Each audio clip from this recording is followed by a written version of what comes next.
Some of you will remember this man, David Koresh, as he named himself. He was the leader of a group of people called the Branch Davidians. They were in Waco, Texas, and they had what they called the Mount Carmel Center. Somewhere around 100 souls living together in community. David Koresh was a Seventh-day Adventist who became a heretic and had some very bizarre, unethical, and immoral behaviors, including telling married couples if they wanted to be there that the couple had to separate and live celibate, but that he could have marital relations with the other man's wife and bear children by her.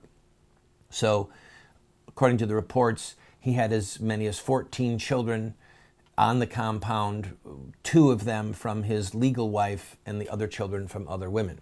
It was bizarre. It was sick, okay? And the federal government decided to train their sights on him over alleged weapons violations. Alleged. And as it turns out, it looks like there were no criminal activities involving firearms there. But newly appointed Attorney General Janet Reno, one of the most evil people to be in law enforcement in my lifetime, and I say those words with surgical precision, an evildoer. Her first press conference as Attorney General, she said that her #1 priority as the Attorney General was to break the back of Operation Rescue, which was the pro-life group that I was leading, okay? So I have a personal history with Janet Reno. With all the crime going on, she wanted to break the back of a pro-life group that was saving babies. That gives you a picture of what kind of woman she was. Well, she convinced President Clinton that they had to go and use deadly force there. Now, what happened was the element of surprise originally to simply take David Koresh was lost. And there was an original gunfight, an initial gunfight, in which 5 federal agents were killed, if my memory serves me correctly. And then the compound was surrounded.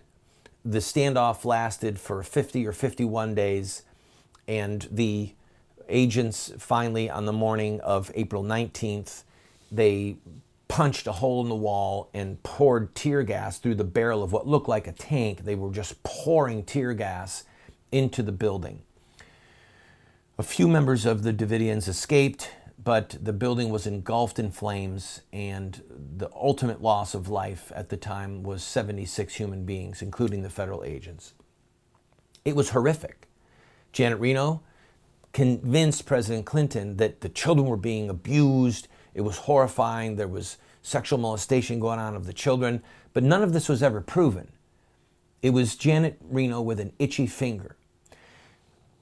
2 years later, to the day, Timothy McVeigh blew up the federal building in Oklahoma, okay?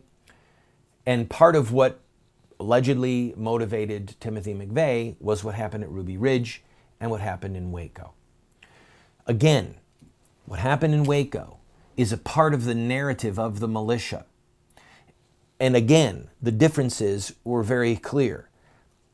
There was not the home of Cliven Bundy surrounded and a bunch of militia people surrounded by federal agents.